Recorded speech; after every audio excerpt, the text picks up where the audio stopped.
My predecessors today, you have set a high bar, so I will try to keep up and then hand the stage over to Craig Russell, whom I know we're all eager to hear from. German singers rarely figure in discussions of prima donnas, and the repertoire in which the stereotypical prima donna specializes is rarely German. Even the most famous of the German Wagnerians are not described as prima donnas, although their voices and temperaments are frequently legendary. There's a vague, pervasive notion that Germanic culture does not foster prima donnas, and perhaps more importantly, that German language opera is not conducive to exhibiting the vocal arts of the prima donna. That may or may not be true, but it is worth remembering that not all the arts of the prima donna are vocal. She must be adept at public relations as well, and few singers have had a better opportunity to hone that skill than the three that starred in Salome and Elektra. Maria Wittich created the title role in Salome in 1905. Annie Krull in the middle there played the title role Elektra, and Ernestina Schumann-Heink played Clytemnestra in Elektra. By virtue of creating leading roles in sensationalist works, these women became associated with operas that are considered prime manifestations of the fin de siècle spirit. Their careers were shaped by the distinctive anxieties about women at this time, ranging from hysteria to feminism, and embedded in discourses about the crisis of tonality. Susan Glenn's assessment of female performers working in American popular theater at that time is apt here as well. She writes, quote, "Assertive self-spectacle by theater women was of crucial importance for changing concepts of womanhood at the turn of the century. Equally significant was the way theatrical producers made a spectacle of women, positioning them as passive objects for audience consumption.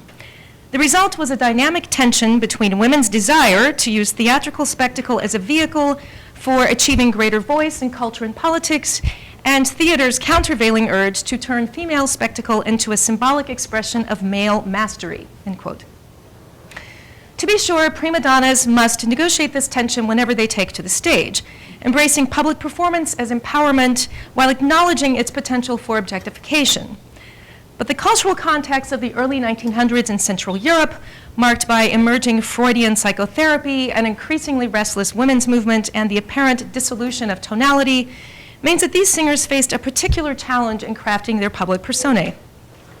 The male authors of Salome and Elektra, by which I mean the composer, librettist, conductor, director, stage designers, costumers, etc., courted scandal from the outset, basing the operas on plays that had already shocked audiences by exploiting anxieties about two of these fin de siècle traits, namely the tenets of psychotherapy and the changing roles of women in society. The operas further enhanced this notoriety by demonstrating the third trait through the extended tonality of Strauss's music and its shameless theatricality. The female performers at the center of these works chose to deploy one of the subtler and most essential arts of the prima donna. Rather than engaging in unabashed sensationalism themselves, they managed the scandal surrounding these events, negotiating the tension between empowerment and objectification with great shrewdness. Two of them did so by playing completely against type. Maria Wittich, as you see here, her Salome is over here on the, what is that, your right.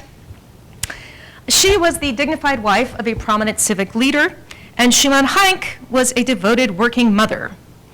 In fact, she was, well, that's another story. We can talk about her if we have time. Thereby drawing attention to their dramatic abilities and benefiting from the infamy of their dangerously inappropriate characters, while simultaneously distancing themselves personally and protecting their reputations. Wittich had a dedicated cadre of critics working on her behalf in the Dresden press, while Schumann-Heink guided her own very successful and high-profile PR campaign, ensuring that her name remained before the public on her own terms. In contrast, Annie Krull took the calculated risk of embracing the character of Elektra, and thus its scandal, and that had rather more mixed results. Strauss had seen Wilde's Salome in 1902 and Hofmannsthal's Elektra in 1905, both in productions in Berlin directed by Max Reinhardt and starring Gertrude Isold, the Sarah Bernhardt of Germany. The title characters were dangerous women who threatened the social order with their deadly obsessions and perverse sexualities, and both plays were already notorious when Strauss chose them for operas. Wilde's play, as we have just heard, had a long, sordid history, and by the time his 1895 conviction on charges of gross indecency was widely known, and the reception of the play was therefore bound up with moral judgments against the playwright. He died in 1900 before he could see the enormous success of his play in Germany, which seems to have really been welcoming this with open arms. Reinhardt's production in Berlin was the second in that country and only the third anywhere since its premiere. It opened in 1902 and ran for 200 performances. Hofmannsthal's Elektra opened at his theater in 1903, and Isol, as you see here, also created the title role in that play. By all accounts, her portrayals of Salome and Elektra were spellbinding. She was renowned for, quote, her dark eroticism, her stage persona, that of a sexual vampire, a woman who seemed to exist only to seduce men to their destruction. It was for these and other quintessential characters, such as Wedekind's Lulu, that her fame derived. Critics resorted to popular, newly fashionable psychological terms to characterize her, referring to her performances as abnormal and pathological, and marveled at performances that left the audience numb for a few moments from sheer exhaustion. Salome and Elektra both dance, and Isol's rendering of these dances was apparently unforgettable. One critic wrote, a grotesque, dreadful dance acted out of wild excitement at the success of the deed, belonging to the most peculiar of the art of acting I have ever witnessed. Her performances defined these characters for German theatergoers. Hofmannsthal had seen her perform the role of Salome and subsequently wrote the role of Elektra for her. Strauss had seen her do both roles. Surely they knew that German audiences would judge subsequent incarnations of Salome and Elektra on the stage according to the benchmark of Isol's highly charged persona. Indeed, where Salome is concerned, Chris Walton has argued that Strauss was counting on it. He says, given his near desperation to earn a large sum of money in a hurry, there can be little doubt that the choice of subject was made with the intent to create yet a bigger scandal and to turn the shock value into box office returns. Strauss composed complex music for Salome and Elektra and then collaborated with what I would refer to as the Dresden Hofoper Dream Team, led by General Director Ernst von Schuch, to stage the scandals, literally on the stage and figuratively in the press. This calculated risk paid off. Both premieres were called célèbres, and the operas remain safely ensconced in the canon to this day. Schuch's tenure at the Dresden Hofoper is still regarded as that house's golden era, thanks to his collaboration with Strauss. Salome and Elektra were the second and third of 9 operas that Strauss premiered at that house, and their partnership turned out to be the most important of the many that Schuch cultivated with composers of his day. Under his guidance, the company premiered 51 world premieres and added 117 new operas to its repertoire, so he was committed to what would have been at his time modern music. He assembled a crack production team that you see assembled here, set designer Emil Rieck, costume designer Leonard Fanto, directors Willy Wirk and Georg Toller. Thus the score, direction, sets, costumes, choreography, and set for these 2 operas were generated by a single core group of male artists.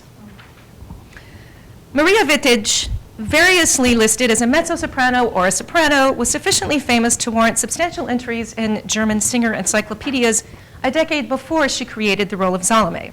Although I should say that she is now so unknown that the new edition of the Norton Anthology of Western Music, which includes a clip from Salome for the first time, misspells her name. How the mighty have fallen. At the peak of her powers, her voice was described as metallically pure, with bell-like intonation and a warm, bright soprano, capable of mezzo coloring in the lower range and striking power at the top. Her relationship with the Dresden Hofoper began with guest engagements in 1888 and 89 when the prima donna, Theresa Maltin, had fallen ill.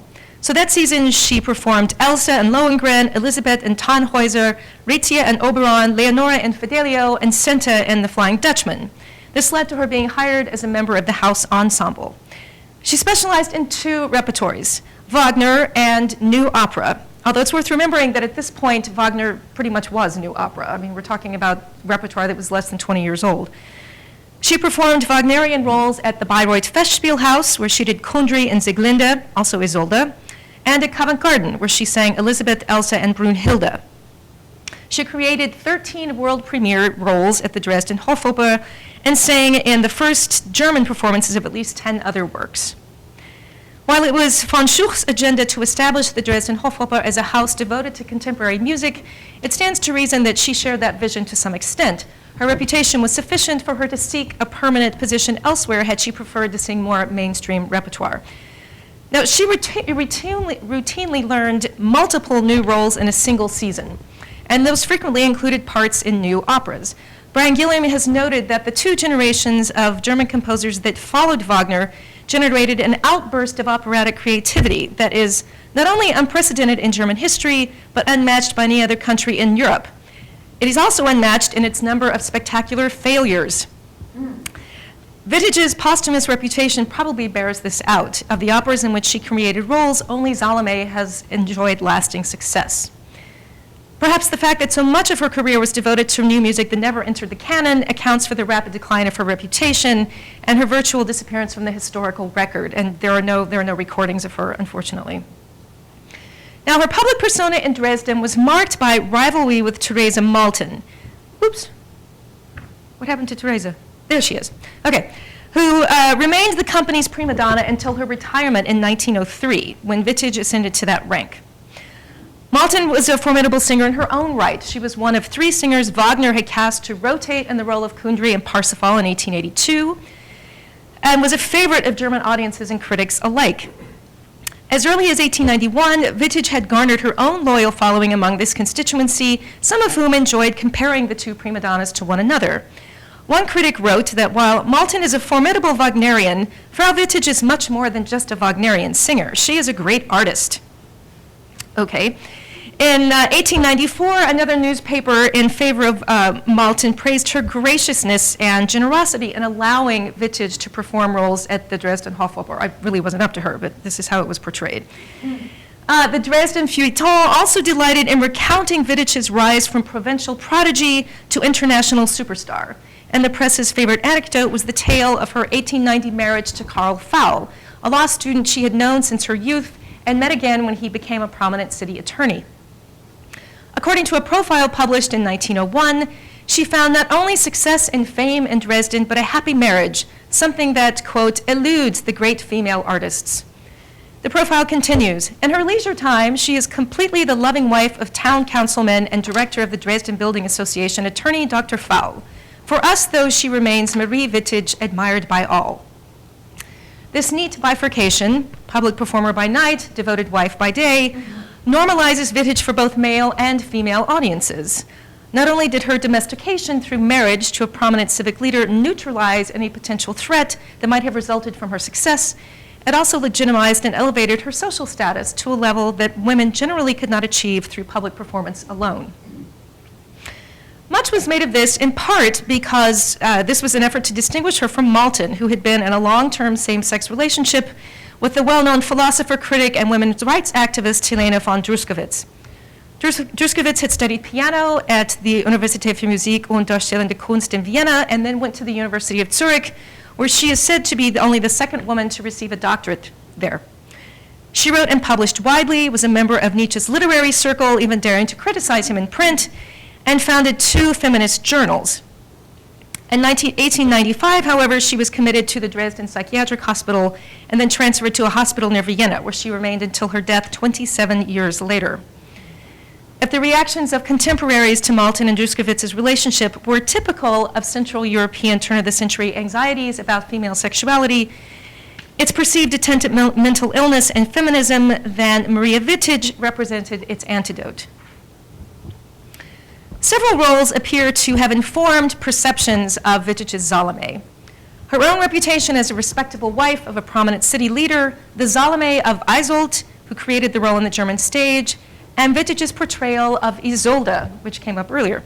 When Strauss recalled the experience many years later in his memoirs, his recollections are shaped according to all of these things. He describes the role of Salome famously as a 16-year-old princess with the voice of Isolde, which any singer will tell you is humanly not possible, and paraphrased and parodied the criticism he received for composing a part that seemed to require 2 different performers to inhabit a single body. One just does not write a thing like that, either one or the other. You cannot have both.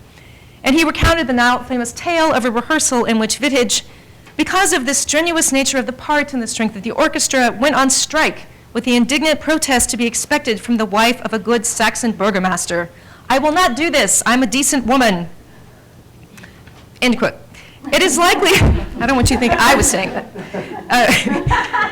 It is likely that Strauss had Isol in mind when imagining the physical appearance of the character.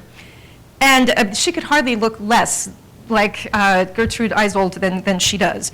According to Tilladurio, another German actress who played the role of Salome under Reinhardt's direction, the production in Berlin escaped censorship partly because Isol's childlike physique allowed her to exploit the child-woman ambivalence of the character as necessary to avoid sanction.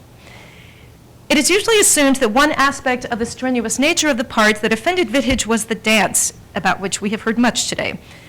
Strauss recalled that Wittich's strike drove the stage director to distraction, since he was all for more perversity and outrage.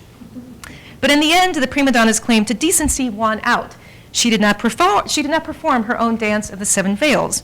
Instead, it was entrusted to a member of the ballet corps named Sidonia Korb, a beautiful dancer who was remarkably similar, it was said, to Frau Wittich in attitude and appearance.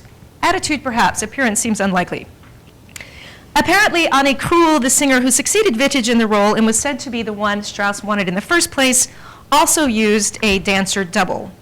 And this was very common for much of the 20th century, that there would often be a dancer double.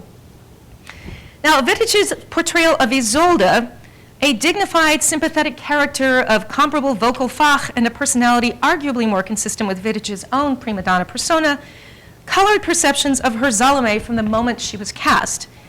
In a letter to Schulch, Strauss wrote in 1905, "After careful consideration, I came to the conclusion that Salome can only be sung by Frau Wittich. The role requires a singer with a very grand style who is comfortable with Isolde and similar roles." Securing her services had required delicate negotiation with Cosima Wagner, who had already contracted Wittich to sing Isolde at Bayreuth in 1906 and expected to begin coaching her during November of 1905.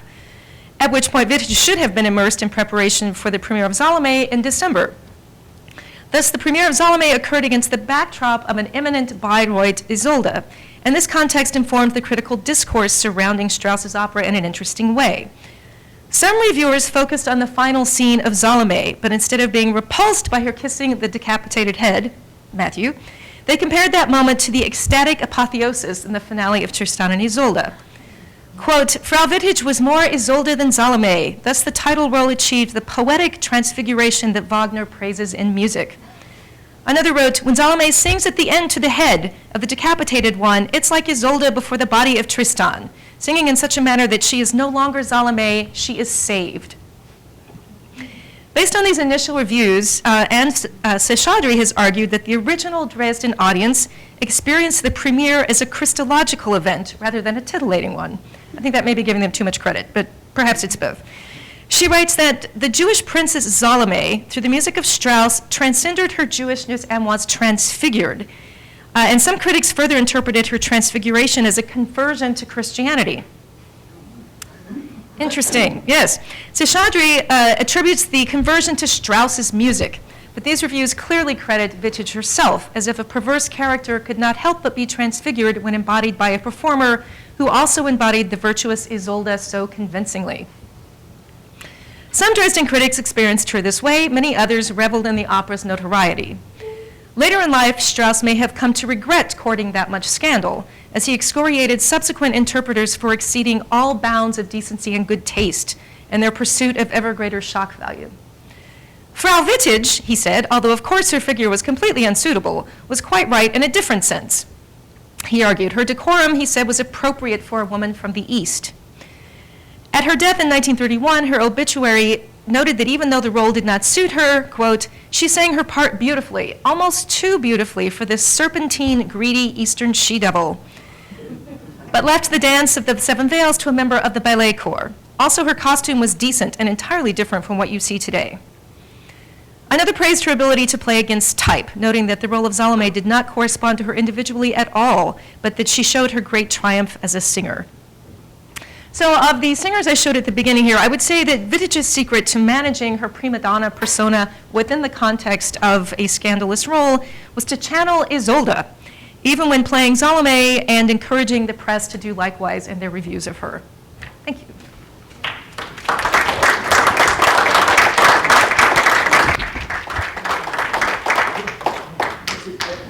Any questions for Joy, as well as Jean? I see someone on the chair. You know, I don't think this is appropriate, but I'm just curious where the Florent Schmidt Salome fits into all of this. It was written at about the same time, and it's pretty, I mean, it didn't need a singer, so it didn't have the limitations of the stringers. What do you make of that? That's a very good question. I have done absolutely no research on that. The thing that I have focused on has been this almost inevitable disconnect between what the character sounds like and what everyone thinks the character should look like. And you see this, there was a production of Madame Butterfly at the Met a few years ago that was directed by a film director, and he said, "It's my first opera. I came in to do auditions for Butterfly, and I figured the room would be full of 16-year-old girls." And all the singers were like, "Oh no, no, no. Not humanly possible." And he said it was really difficult for him to think about, okay, they ended up with someone who was 34 or something, and to think about what that's supposed to look, what it has to sound like, and what the body that sound comes in. So that's the thing that I've focused on. So I honestly can't speak to that in terms of, but if these women don't look like the types of women that we see subsequently in either actors or singers. When you were talking about the London production, I mean, that's a very different body type with the type of singer who first does the role there. It's a much more conventionally, and a much more revealing costume. I mean, at this point, they're all very covered up.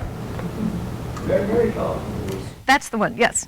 She's enormously successful in that role. Yeah, because she played another song too. Right. I probably was even more famous for a song. I bet you're right, yeah. There's a lot of the kind of Salomania going on, certainly in the United States, and I wonder if that was also going on in Germany with all these sort of hoochie-coochie kinds of things. Was hoochie-coochie? He talked about it like that. And so was the dignity aspect not just about the opera performance, but also distinguishing it from the music hall? Distinguishing it from the music hall, I would also guess distinguishing it from Berlin, because one of the running stories you hear about Herod's court and how debauched and completely out of control that court is that it's supposed to be a parody of the Berlin court. It's supposed to be a parody of what life was like in the capital city. So I suspect it's also a way to distinguish Dresden, which always fancied itself the musical capital of Germany, from the actual capital. So I think you're right. There's more than one thing going on there. And Berlin was far more debauched than Dresden has ever been. So I'm sure those things are connected. Much more, for lack of a better term, hoochie-coochie than Dresden would have been at this time. Any more questions over Françoise or Eugenie? I'm wondering whether there's a way of tracing the Salome treatment on stage with German silent cinema in the late 20s, early 30s. To what extent, for example, did Topps remark upon whether he was consciously thinking of trying to do something about Salome in film terms? I feel certain that someone has done that. I have not done it. I feel that seems like somebody must have traced that red thread through to cinema. It is interesting, I mean, even generally speaking, that opera is the first other art form that cinema tends to mine, partly as a means of legitimizing itself, that if you have operatic subjects and even opera stars on film, even if they're not singing, even if they're in silent films, people think, oh, this must be high art. And that it is, and it's advertised that way. That happens in Germany and in the United States. You know, there are silent films starring opera singers as a way of legitimizing the art form. And I think, what a bizarre idea. Why would I, you know, it's a very, to think about, this is a famous opera singer who doesn't make any sound and was enormously popular as a film star. So there are ways in which film is trying to borrow some kind of legitimacy from opera, even before it can make sound. But in terms of Salome, it seems a dream opportunity for early film. Yeah, I'm sure you're right. Actually, just to do as film scores, it's wonderful watching John's clip of Sunset Boulevard, the final sequence of Waxman, whose score has been previously pretty jazzy, goes into this wonderful parody of the sort of Dance of the Seven Ways. Just that wonderful moment. it's a great, it scores a couple of great CDs with it, but sort of riffs on the idea of, and of course silent films always had so much music. Right. Often quite avant-garde music. There's some performances of Caligari down in New York in the 20s. Carr, who was the film projectionist at Eastman House, when he was a grad student at Columbia, included performances of Prokofiev's string quartets. Quite the first actual performances in North America of Prokofiev were at horror film silent shows. So I'm sure there was a lot of kind of give and I wonder, nobody said anything about the Nazimova film, which is silent, it's not a sound film, and which was produced and directed and acted in by a woman, playing a woman as sort of masculine figure imagines her. So in your work on what a character is supposed to look like as opposed to what she's supposed to sing like, can you segue onto, or do you have any thoughts about what it means for a woman, maybe not a woman, to play Salome in a silent film with the script of Wilde and trying to measure up to the sort of stereotyping that we've been talking about? Well, this actually reminds me of a thought I was formulating when you were talking about how the only way anybody can imagine any agency for a woman had to be sexual. And to me, that just speaks to a gross lack of imagination. And for, just incredibly limited imagination. And what you're describing would be the tonic to that. This is proof that there is more than one way to imagine Salome and to have agency in doing that. It reminds me of exactly what you were talking about. But then in that case, Nazimova would be almost like a satire. Right, yeah. Whereas in fact, it's a very hyper-dramatic, perhaps too dramatic, and that's where the satire appears. So do you think... Is it supposed to be satire, or is that just the way people... It's not supposed to be satire, Okay. Unless she had an agenda she didn't let us know about. Okay, because... But it certainly can be read as. Right.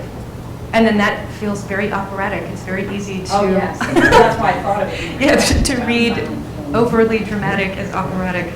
Yeah. And the poster she looks like Norma Desmond. Well, nice. Good question. Last January or February, in some of the promotional material early in the planning stages, I'm sure, of this symposium, there was a reference to the possible participation of the Dresden in selecting some black and white films. And do you have any insight into what happened to that? It didn't happen. Sure. Sure. I'll tell you, they were right on board at the beginning. We had hoped to have a good interaction with them regarding the Dryden. Then suddenly there was no response. And then a few weeks before everything was finalized, they offered us a slot at 9 o'clock on Wednesday morning And then one, I think the second to one. show something. Yeah, there's a second one, another. But they were impossible times, and it was clear that we didn't fit in with whatever they had been planning, even though we tried for a year and a half. They fire, they're very good. We don't. Yeah. No. Yeah. Did you hear that? They say that What's again? that? They fired their very good film program. It was very collegial and very. But that was comparatively recent. But there may That's have been- one that big was- application. It may have been something where it was mishandled, but we did our best to cut our losses and we moved on. Yeah. But thank you for It your was a good question. idea. Thank you. We tried. You'll notice that I did not say they were equal parts. Yeah. Thank you very much. Well, look, in the interest of time, we'll thank you.